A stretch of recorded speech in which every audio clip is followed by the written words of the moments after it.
안녕하세요. 저는 오늘 노란조끼 시위와 마크롱 개혁이라는 주제로 발표를 맡은 임하영이라고 합니다. 안녕하세요.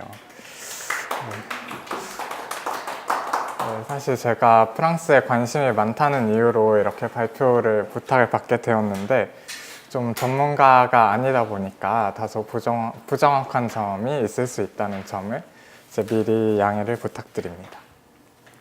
그래서 처음에 어디서부터 이야기를 시작할까 고민을 참 많이 했는데 우선 시계를 2017년 봄으로 되돌려 보겠습니다. 이제 프랑스에서는 그때 한창 대선이 진행되고 있었는데요.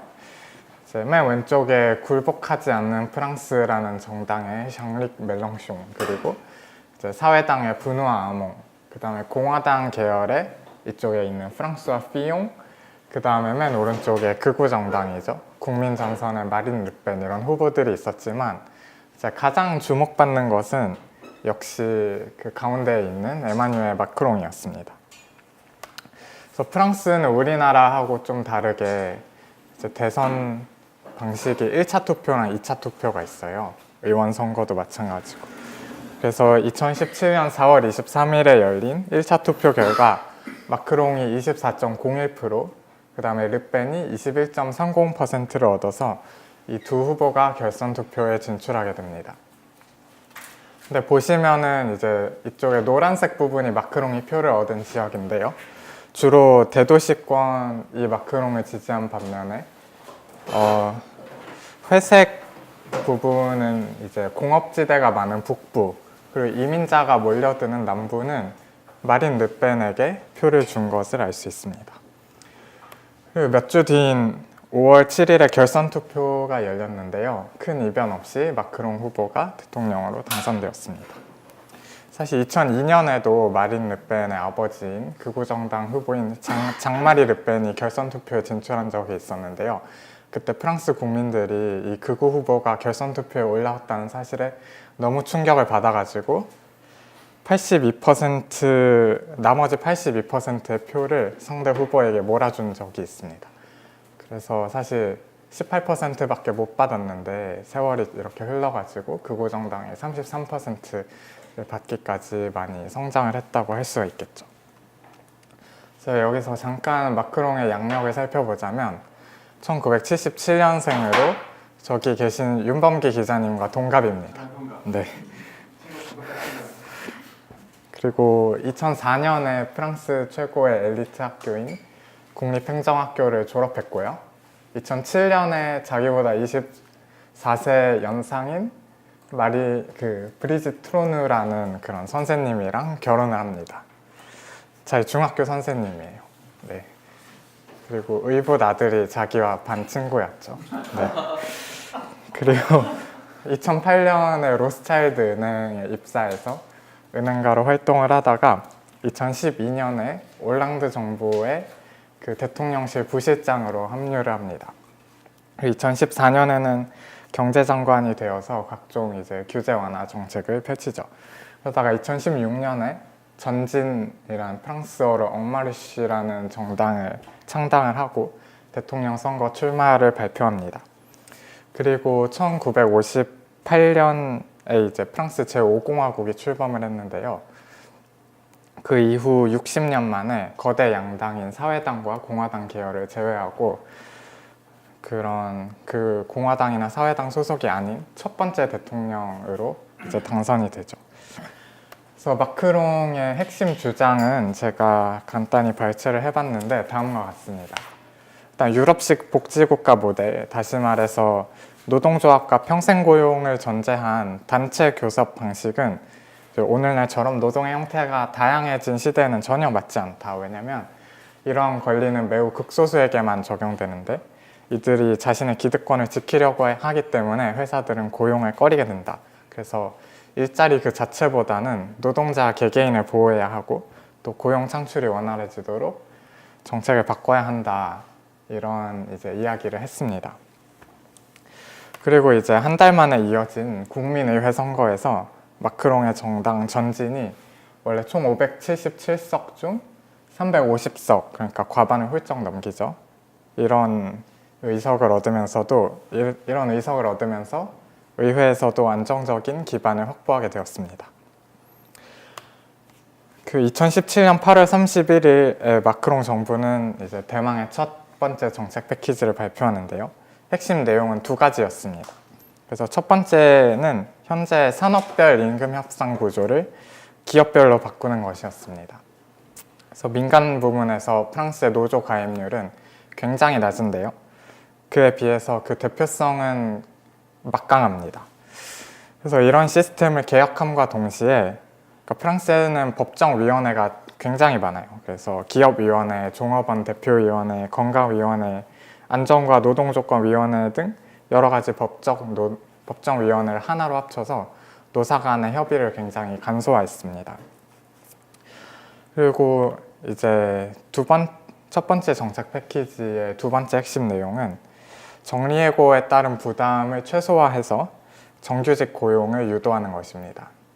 그래서 당시 현행법에 따르면 노동자는 해고를 당한 지 2년이 지난 시점까지 불복소송을 제기할 수 있었고, 그리고 그런 불복소송이 노동법원에서 이루어지는데요. 노동법원에서 승소할 경우 사측에서 지급해야 하는 보상금의 규모가 어마무시했기 때문에 이제 규모가 작은 회사들이 그 해고 이후에 2년 정도 계속 신규 고용을 망설이거나 미루거나 아예 취소하는 그런 일들이 많이 발생했습니다. 그래서 마크롱 행정부는 이 기간을 1년으로 줄이고 그 노동법원에서 그 해고당한 해고자가 승소했을 때 받을 수 있는 배상금을 해당 노동자의 20개월치 월급으로 상한선을 정했습니다. 그래서 그 대신에 노동자의 퇴직수당은 대폭 인상을 했죠. 이어서 10월 달에 두 번째 정책 패키지가 발표됩니다. 그래서 이 그래프를 보시면은 이게 그러니까 결혼이 생긴 일자리의 그래프인데요. 여기 2015년을 기점으로 엄청나게 지금 증가한 것을 알 수 있습니다. 그런데 이 일자리의 결혼이 왜 충원이 되지 않을까? 그래서 마크롱 정부는 이것이 숙련된 노동력이 부족하기 때문이라고 결론을 내렸습니다. 그래서 좀 수습 프로그램을 늘리고 직업훈련을 강화하겠다는 그런 정책을 발표를 했죠. 또 2017년 말에는 첫 예산안도 뭐 큰 문제가 없이 통과됩니다. 그래서 이 예산안에서 우리가 짚어볼 두 가지 포인트는 이제 바로 첫째는 재정 적자 부분이고요. 또 하나는 재정 적자를 줄이고 또 공공 지출을 줄이겠다는 거죠. 어떻게 보면 같은 말인데 대신에 이제 부유세를 폐지했고요. 그리고 GDP의 3% 이내로 적자 예산을 편성하겠다고 이제 목표를 밝혔는데요. 보시면 2010년에는 거의 GDP의 7%까지 적자 예산이 늘어났었고 뭐 이런 추세를 계속 보이고 있죠. 그래서 3% 이내로 적자 예산을 편성하겠다고 공언했는데 실제로 2018년 예산이 GDP의 2.6% 정도 적자로 판명이 나서 목표를 달성한 것으로 여겨지고 있습니다.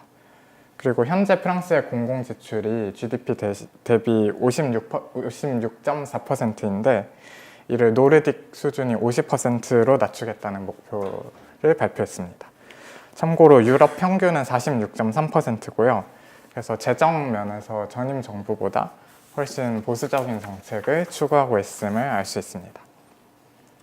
그래서 뭐 이렇게 좀 순항하던 마크롱 정부에게 2018년 4월에 첫 번째 위기가 닥칩니다. 그래서 프랑스 서부에 있는 낭트라는 도시에서 대규모 시위가 일어났는데요. 사회보장 분담금이라고 프랑스에서는 연금을 줄 때 거기서 일종의 국가가 수수료를 떼어가거든요. 근데 그걸 인상했더니 거기에 불만을 가진 연금 수급자, 그리고 그때 한창 에어프랑스 임금 협상이 진행 중이었는데 그게 결렬돼서 거기에 불만을 가진 파일럿, 그리고 입시 제도를 개편했는데 거기에 불만을 가진 대학생들, 그런 사람들이 모였는데 가장 주축은 이제 프랑스 국영철도 회사인 SNCF라는 곳의 직원들이었습니다. 그래서 마크롱이 특권을 엄청나게 대폭 축소했는데 그래서 이들이 막 화가 나가지고 시위를 벌인 거죠. 그런데 그렇게 많은 국민들의 지지를 얻진 못했습니다. 그래서 그게 4월 달에 시위가 시작됐는데 5월쯤 되자 언론들이 뭐 이제 프랑스의 파업이 끝나가고 있는 것 같다라는 보도를 내놓기 시작했고요. 이제 6월 14일에 그 철도회사 개편안이 상하 양원에서 압도적인 찬성으로 의결됐습니다. 그래서 그 내용이 뭐였냐면 이제 2020년 이후 뽑는 신입사원들부터는 종신고용 혜택이 없어집니다. 그리고 이제 원래 SNCF 직원들은 이제 다른 직종 근로자들보다 10년이나 빠른 52세 조기 은퇴에도 조기 퇴직해도 계속 연금을 받을 수가 있었는데 이제 그런 혜택도 폐지됐고요. 그 다음에 직원 가족들에게 원래 무료 승차권이 제공됐는데 그것도 폐지됐습니다. 그래서 사실상의 이런 마크롱의 승리라고 할 수 있죠. 그렇지만 이제 2018년 7월에 굉장히 초대형 악재가 터집니다. 그래서 마크롱의 최측근 보좌관인 이분인데요. 알렉상드르 베날라라는 사람이 이제 노동절 집회에 참여한 시민들을 이제 막 엄청 구타한 그런 동영상이 나왔어요. 그래가지고 자기가 경찰 그 복장을 하고서 막 시민들을 엄청 구타를 한 거죠. 시위를 벌이고 있는. 그래서 베날라라는 사람은 어떤 사람이냐면 2016년 무렵부터 마크롱을 경호했으며 그리고 당선 이후에는 대통령실 특임 보좌관, 뭐 경호 관련 서비스 코디네이터 등 다양한 임무를 맡았습니다. 그래서 마크롱은 이제 시간을 계속 질질 끌다가 결국에 마지못해서 베날라를 해임했습니다. 그래서 원래도 약간 부자들의 대통령이라고 해서 이미지가 별로 좋지가 않았는데 이번 사건으로 인해서 정권에 대한 의심이 매우 짙어졌다라고 볼 수 있겠습니다. 그리고 이제 그 해 8월에는 내각 서열 3위인 니콜라 윌로라는 환경장관이 사임했습니다. 그래서 마크롱 내각에서 가장 인기가 많은 장관이어서 여파가 컸는데요. 마지막으로 남긴 말이 뭐였냐면 이제 나는 더 이상 거짓말을 할 수 없다는 것이었습니다. 그래서 마크롱 정부 출범 이후에 원전 감축, 뭐 지구온난화 해결을 위한 여러 환경 정책들이 그 후보 시절에 비해서 굉장히 후퇴를 거듭하는 것을 보고서 약간 참을 수가 없어서 사퇴를 한 것으로 보입니다. 그리고 그해 10월에는 이제 내각의 가장 맏형이었던 제라르 콜롱 내무장관이 사임을 했습니다. 이제 콜롱 장관은 또 어떤 말을 남겼냐면 마크롱에게는 겸손함이 부족하다 그런 말을 남겼습니다. 그리고 뭐 물론 이제 장관 이 두 명이 사임을 하고 개각이 이루어지긴 했지만 이제 분위기가 매우 어수선했죠. 그리고 뭐 가장 왼쪽 그래프를 보시면은 마크롱 지지율이 급속하게 폭락하고 있는 것을 보실 수 있습니다. 그래서 시라크, 사르코지, 올랑드, 마크롱이 있는데 거의 가장 인기가 없었던 올랑드에 비교해서도 굉장히 급락폭이 가파른 것을 알 수 있고요. 또 그 오른쪽에 있는 가처분 소득 표를 보면은 이제 이 상위 1%가 엄청나게 높죠. 그래서 가처분 소득 증가율이 상위 1%가 그 증가분을 거의 독식하고 있다는 것을 알 수 있고요. 그럼에도 불구하고 약간 한 취임한 지 1년이 지나자 마크롱의 정책이 조금씩 효과를 나타내고 있다는 평가가 나오기 시작했습니다. 일자리가 사실 감소를 하고 그 일자리의 질이 정규직으로 증가하기 시작한 것입니다.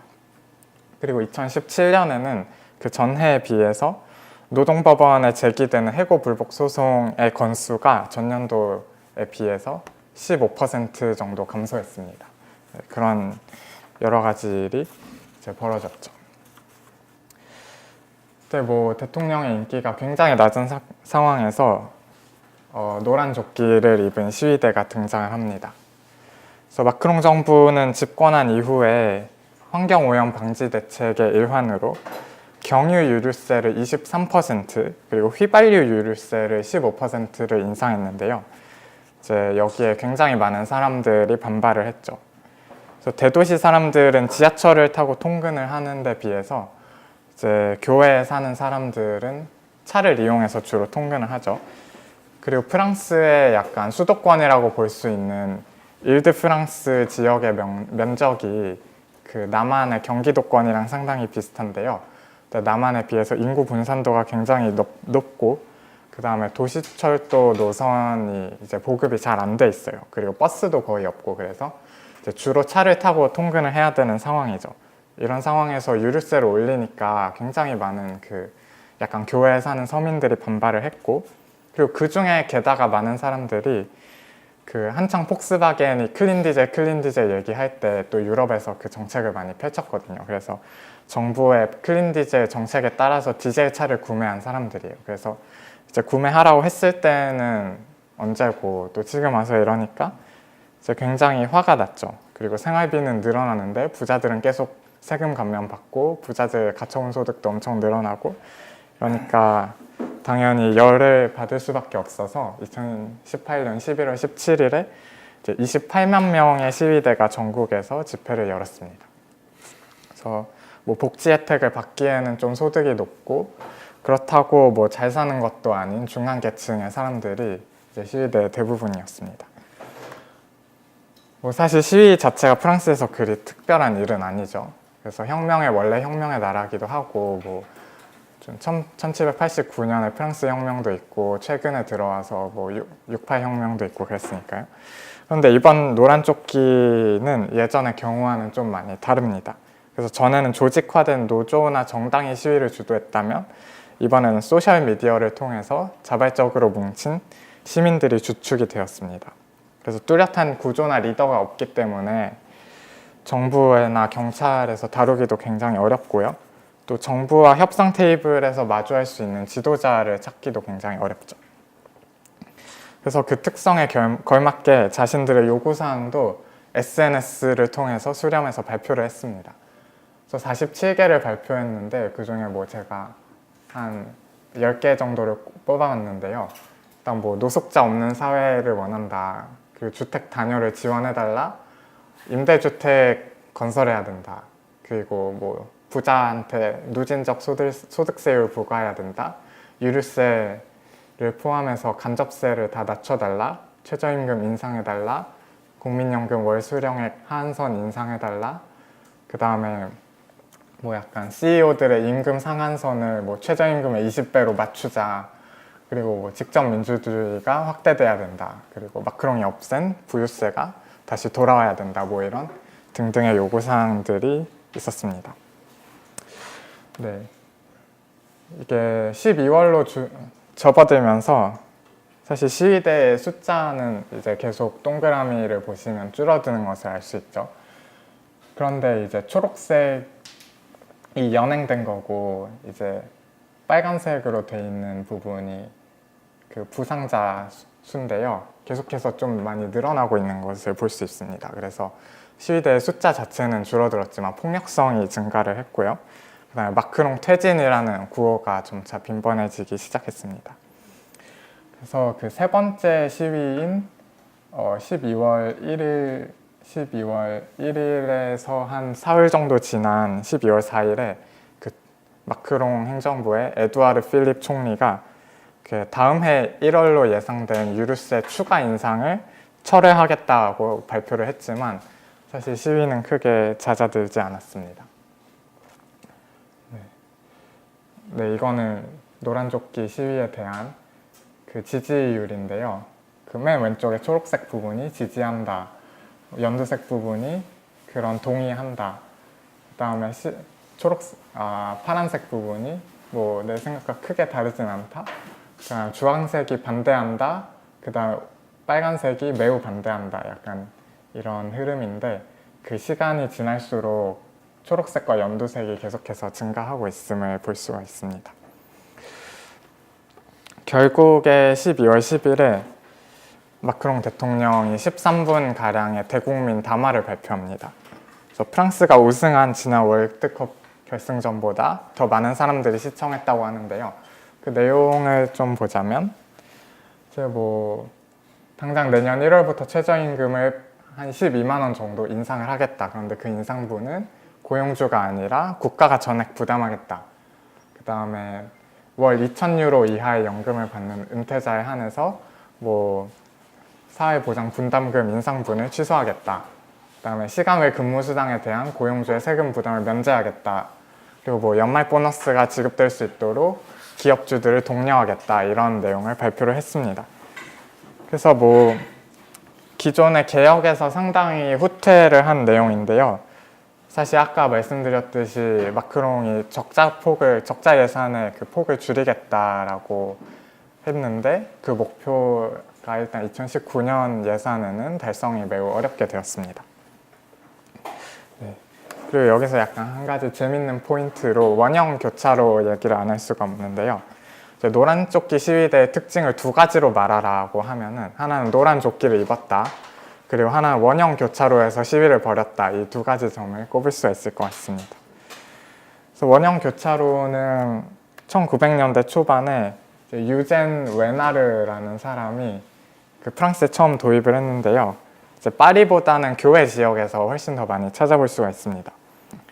그래서 여기 두 번째 문단에 있는 장피에르 드니라는 사람이 이 원형 교차로에 빗대서 이제 노란 조끼 시위대는 특정한 목적을 가지고 있지도 않고 어떻게든 앞으로 가야 하는 상황에서 멈춤을 자꾸 외치고 있다라고 주장을 했습니다. 그래서 여기에 이제 화답을 하듯 노란 조끼 운동을 주도한 자클린 무로라는 사람은 이제 이렇게 말하죠.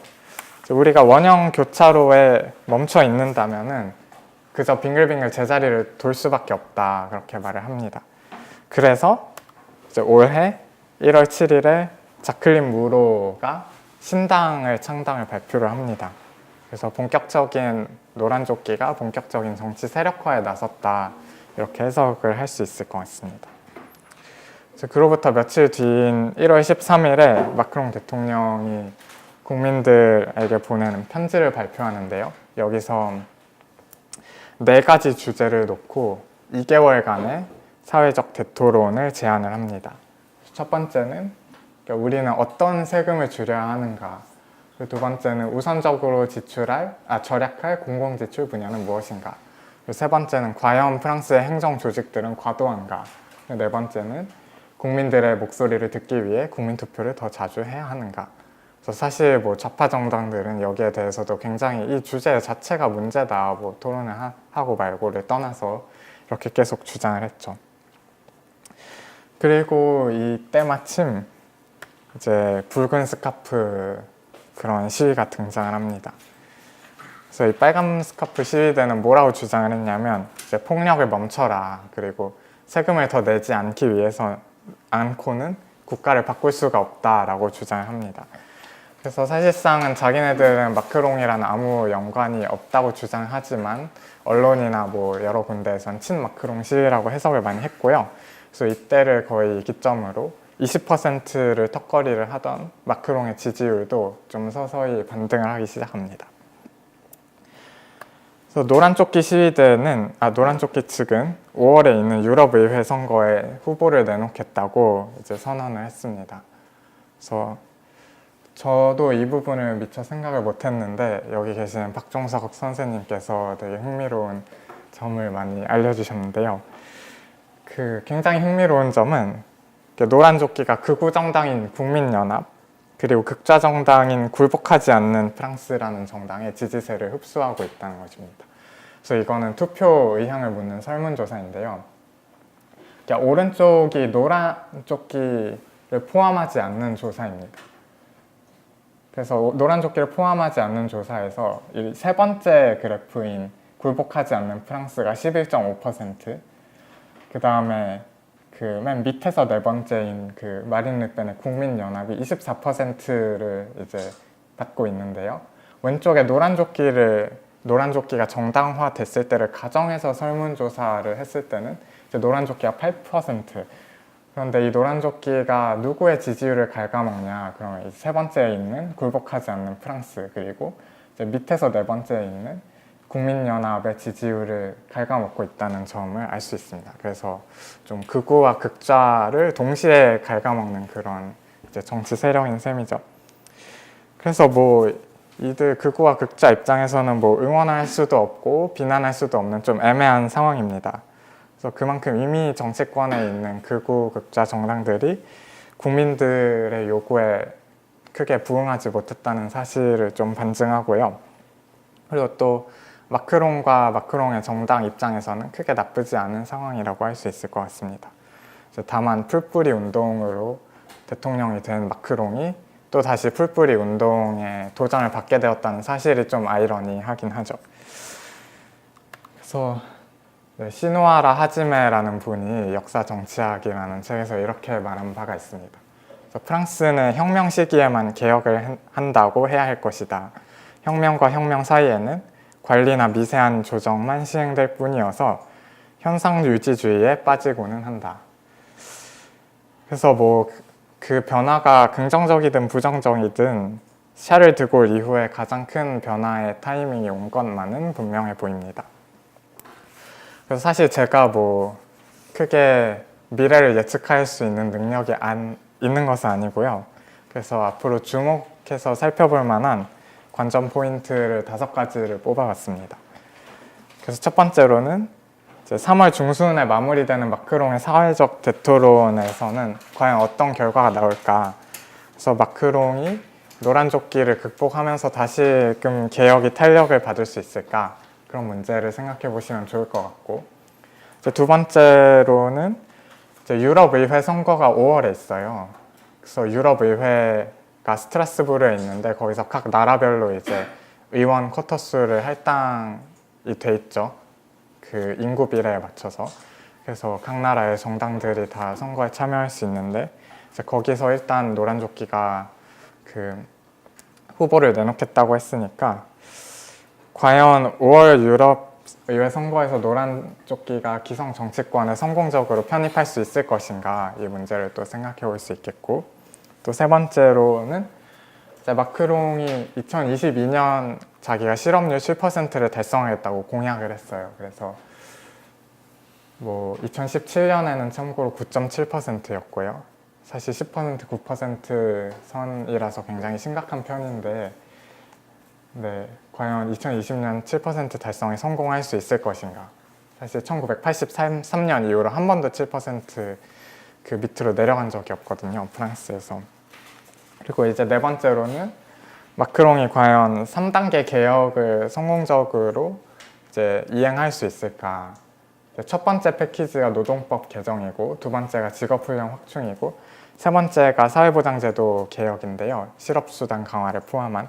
현재는 1단계까지만 완료된 상황입니다. 그런데 1단계까지만 완료된 상황에서도 이렇게 전국적인 커다란 저항에 직면을 했는데 과연 3단계까지 갈 수 있을 것인가, 이 부분을 또 생각해 보면 좋을 것 같고, 또 다섯 번째로는 보통 이제 개혁을 하면 그 과실은 후임자가 따먹기 마련이죠. 그래서 메르켈의 경우에도 슈레더가 엄청난 개혁을 했지만 그 성과는 메르켈 정부 때 나타났고, 그래서 과연 마크롱이 다음 대통령에 연임을 할 수 있을 것인가, 이런 문제를 함께 고민해 보시면 좀 흥미롭게 프랑스 정치를 지켜보실 수 있지 않을까 생각을 합니다. 그럼 제 발표는 여기서 마치도록 하겠습니다. 감사합니다. 처음에 레드스카프는 어떤 계층인가, 인종적 집단이 그 노란조끼에 어떤 영향을 미칠 수 있는가 질문을 해주셨는데, 사실 어떤 계층인지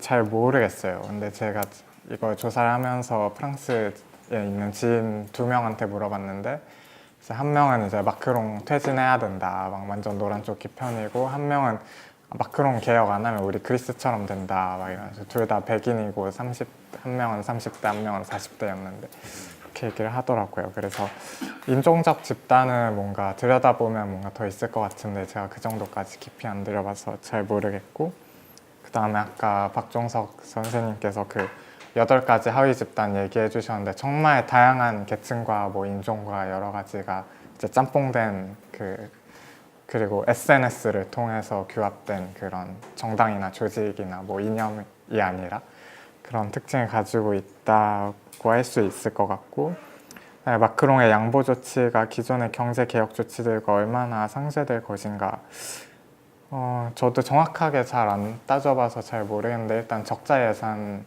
폭이 좀 많이 아예 줄이기가 어렵거나 좀 더 증가하거나 그렇지 않을까. 그래서 그 국가 지출도 좀 늘 것 같고 공공 지출도 이제 그런 생각이 들고 이제 콜롱이 사임한 정확한 이유는 잘 모르겠는데 아마 마크롱이 그 좀 우경화되는 정책을 추진해서 그의 반발이 아니었을까라고 그냥 아주 살짝 짐작을 해봅니다. 네, 더 조사를 해봐야 될 것 같고 그 다음에 뭐 그러니까 유류세 인상 얘기를 하셨는데 사실 프랑스에서도 화물 그 운전자들이 좀 큰 문제이긴 했고요.